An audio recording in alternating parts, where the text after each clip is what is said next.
제가 왜냐면 저 같은 경우는 레버리지 투자를 굉장히 많이 하고 있어요. 꼭 분산 투자 하셔야 되고 레버리지는 굉장히 위험한 상품입니다. 다들 명심하세요.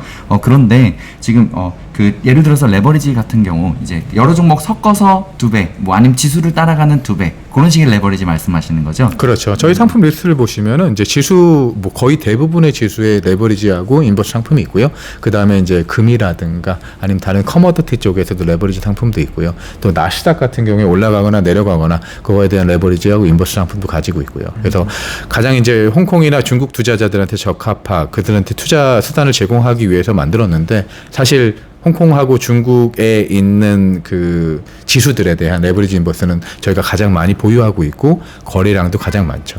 사실 레버리지하고 인버스 같은 경우에는 자주 사고 파셔야 되니까 거래량이 되게 중요하고 매수 매도 호가 스프레드가 좁은 게 굉장히 중요하죠. 맞습니다.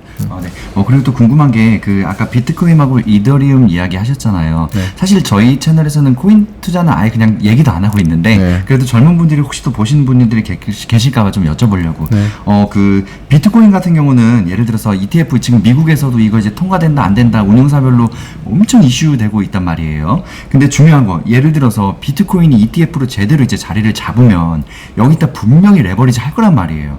그러면 기존에 있는 그 비트코인 그냥 딱 코인 시세만 사고 파는 것보다 수십 배, 수백 배는 커질 거거든요. 야, 비트코인을 레버리지로 2배, 3배까지 간대. 이렇게도 될 수 있을 거라고 저는 보고 있는데 지금 현지에서 비트코인 같은 경우 ETF가 먼저 지금 상품이 아예 나와 있는 거죠. 그렇죠. 근데 이제 현물이 아니고 ETF 선물로 내는 거고. 예, 퓨처. 네네. 그리고 또 이더리움 같은 경우는 전 세계에서 지금 이더리움 ETF는 여기 딱 하나뿐인가요? 최초고요. 제가 지금 론칭한 게 작년 12월이었으니까 그 사이에 다른 어떤 그 국가에서 론칭한지는 제가 파악을 아직 못했는데 제가 알기로는 아직까지 유일한 최초이자 유일한 이제 ETF라고 알고 있어요. 네, 제가 왜 여쭤보냐면 저는 이제 가상화폐에 대해서는 비트코인 말고는 잘 모르는데 비트코인 다음으로 유명한 게 이더리움으로 그렇죠. 알고 있어요. 근데 ETF가 여기는 이제 최초라는 것. 네. 이더리움이 원래 왜 그래픽카드 채굴 엔비디아를 돈을 벌게 해준 1등 공신이거든요. 근데 이제 채굴 방식을 바꿔서 이제 지금은 완전히 이제 비트코인처럼 그냥 거래로만 그렇죠. 가능한데, 근데 이게 이제 ETF로 된다는 것.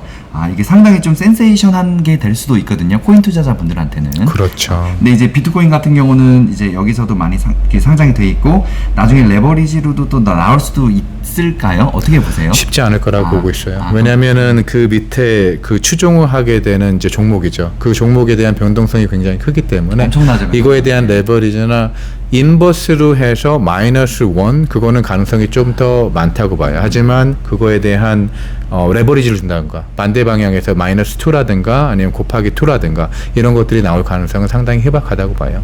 왜냐면 그런 상품이 나오기 위해서는 이게 증시에 상장이 되는 상품이잖아요. 그렇다면 그 해당 증권 거래소와 그거를 허용하게 되는 이제 감독기관의 승인이 있어야 되기 때문에 그것까지는 아직 조금 더 시간이 필요하다고 생각하고 있습니다. 네네. 레버리지를 거의 지금 이걸로 많이 지금 CSOP는 지금 돈을 벌고 있구나. 항생테크로 제일 많이 벌고 있어요. 항생테크로 제일 많이 벌고 있는데. 레버리지 같은 경우에 다 합치면 네. 항생테크만 해지죠. 하지만 이제 항생테크가 지금 5조가 돼버렸기 때문에 레버리지를 다 합쳐도 레버리지 같은 경우에 사실 장기로 보유하고 있는 종목들이 아니기 때문에 실제 매수 매도가 너무 빈번하게 일어나죠. 그래서 이제 어느 정도 자산고가 굉장히 높게 쌓일 수가 없는 구조이긴 해요. 네. 네.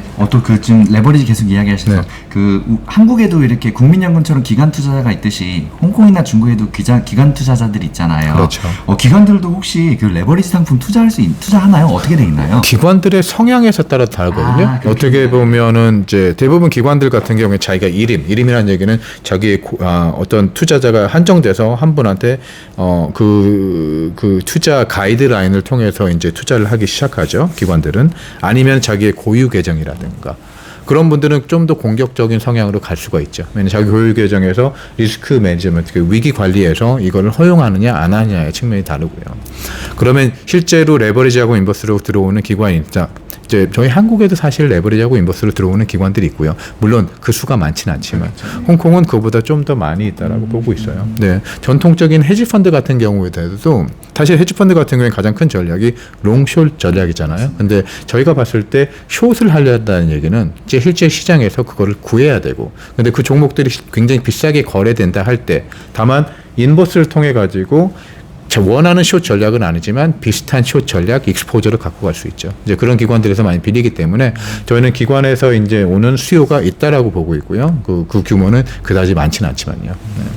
생각해보니까 사실 홍콩이 그러니까 금융 이런 주식이나 이런 금융으로 보면 한국보다 훨씬 선진국입니다. 왜냐하면 규모 자체가 훨씬 더 크기 때문에 이런 레버리지 전략들이 한국보다는 더 많겠네요. 홍콩. 그렇죠. 그런 전략들을 구사할 수 있는 조금 종격적인 기관들이 조금 더 많이 있긴 하죠. 하지만 이 ETF 관련해서는 저는 한국의 ETF 시장이 훨씬 더 발전돼 있다라고 생각을 하고 있어요. 이미 레버리지하고 인버스 상품 같은 경우에도 사실 홍콩에서 레버리지 인버스 상품이 허용됐을 때 증선 위에서 그러니까 ETF에만 국한된 얘기고요. 레버리지하고 ETF 상품이 허용됐을 때 그 해당 인력을 구할 수가 없었던 일이 있었대요. 그게 이제 한 7년 전, 8년 전인데 그럼 그 해당 인력이 어디서 왔느냐? 한국에서 이제 유입된 인력들도 있고요. 왜냐하면 한국 같은 경우는 이미 그 전에 레버리지하고 인버스 상품들이 있었으니까요. 그래서 뭐 홍콩은 따라잡는 경우고 홍콩 전체 ETF 시장 같은 경우에는 이제 한국의 ETF 시장이 성장하는 것보다 이제 조금 늦게 더디게 성장하고 있지만 당연히 이제 ETF 시장이 굉장히 성장하고 있는 거는 보이고 있고요. 이제 뮤추얼 펀드 쪽에서 이 비중이 감소하면서 ETF 시장이 성장하는 거는 추세라고 보고 있고 다만 그 성장 속도는 대만이나 한국보다는 조금 느리다라고 보고 있어요. 네. 와, 오늘 두 분 너무 고생하셨습니다. 제가 거의 2시간 가까이 잡아놓고 있는데 아닙니다. 이제 곧 보내드릴게요. 네. 마지막으로 우리 모두 다 투자자잖아요. 각자 다 경제활동을 하고 있고 상무님이나 이사님도 지금 회사에서 자산운용사 하고 계시지만 돈 불리려고 월급도 버시고 또 그렇죠. 투자도 하셔야 될 거 아니에요. 그렇죠. 어떻게 투자하시는지, 투자란 무엇인지, 어떤 마인드로 투자하시는지, 앞으로 어떻게 투자하실 건지 이런 그런 생각, 투자에 대한 뭐 노하우나 아니면 이야기, 뭐 정의 이런 것들 한번 이야기 부탁드립니다. 그렇죠. 너무 간단하게 얘기해서 저는 투자를 잘 못하는 사람이고요. 이제 고객을 위한 것들은 제가 어떻게 보면 좀 더 객관적인 입장을 취하려고 노력을 하는데 제 개인적인 투자 입장에서는 너무 주관적인 면이 너무 강조가 되는 것 같아요. 그렇다는 얘기는 이제 이성이 아닌 감성에 신중해서 투자 결정을 내리는 경우가 많고요. 그것들을 지향하려고 하는데 이제 어떻게 보면 제3자의 돈을 다룬다라는 관점으로 그 투자를 바라보는 것이 가장 객관적인 시각에서 투자 결정을 내리는 게 맞다라고 보고 있고요. 저도 이제 아직까지 뭐 자산운용 업계에서 일하고 있고 전에 이제 인베스트먼트 뱅크 얘기하는 투자은행에서 일하면서 뭐 많은 투자자들도 봤고 그리고 다양한 투자 형태들도 보고 투자 상품들을 봤었는데요. 그게 아마 가장 중요한 거라고 보고 있고 저도 향후 이제 은퇴를 준비해야 되는 입장에서 이거를 굉장히 중요하게 생각하고 꼭 명심해서 투자를 할 거로 제 자신도 이제 다짐을 하고 있습니다. 그래서 여러분들도 꼭 객관적인 시각에서 투자를 하실 거를 제가 부탁드리고요. 그리고 모두가 다 이제 성공 투자를 하시길 바랍니다.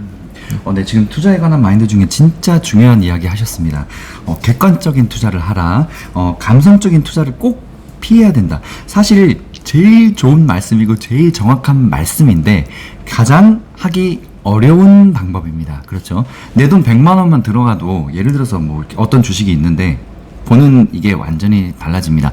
예를 들어서 저희 아까 이제 중국 전기차, 차이나 전기차 ETF 이야기 했잖아요. 저희 채널에 이제 이거에 대해서 투자하신 분들이 굉장히 많으신데 사실 굉장히 조심스럽기도 하고 죄송스럽기도 한 부분인데 예를 들어서 비유를 해보자면 우리가 이제 또 내 돈이 이거를 그냥 남들이 내가 안 샀을 때 보는 거하고 여기 100만 원 들어가고 보는 거 완전히 달라집니다. 그렇죠. 예를 들어서도 국내 2차전지 같은 경우 이제 2차전지 특정 2차전지의 국내에 지금 폭등했다가 좀 떨어지고 있는 주식들 뭐 안 좋은 뉴스 한번 하면 와 그래도 걔는 댓글이 수천 개가 달려요. 진짜 왜냐면 그분들 다 거기 돈 넣어놨거든요. 그렇죠. 주식 투자가 사실 그게 주식 투자가 아니거든요. 그렇죠. 주식 투자라는 게 정말 객관적인 시각으로 내가 이거를 보고 안전하게 노후 대비로 오랫동안 투자하자. 그리고 흔들리지 않고 투자하는 거. 그렇죠. 정말 중요하잖아요. 지금 그렇죠. 그 이야기를 해주신 거죠. 그렇죠. 객관적인 투자를 하라는 거. 네. 네네 알겠습니다. 제가 다른 걸 또 하나 덧붙이자면요. 10개 덧붙이셔도 됩니다. 네. 제가 이제 저도 못하는 거지만 주변에 이 투자를 해서 성공하시는 분들을 보면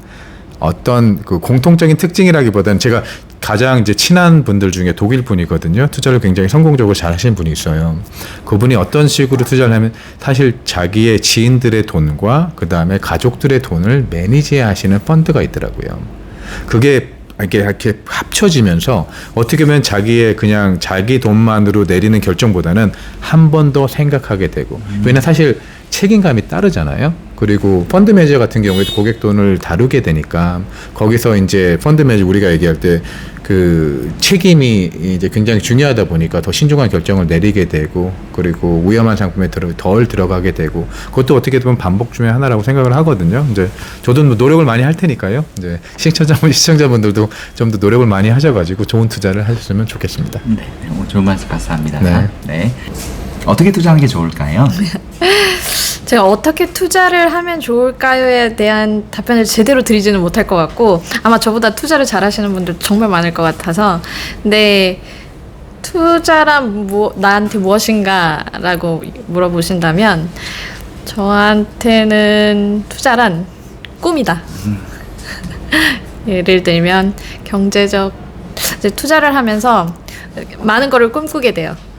투자를 하면서 경제적 자유를 꿈꾸게 되고 퇴사를 꿈꾸게 되고 빠른 은퇴를 꿈꾸게 되고 뭔가 많은 꿈을 꾸게 하고 희망에 부풀게 하는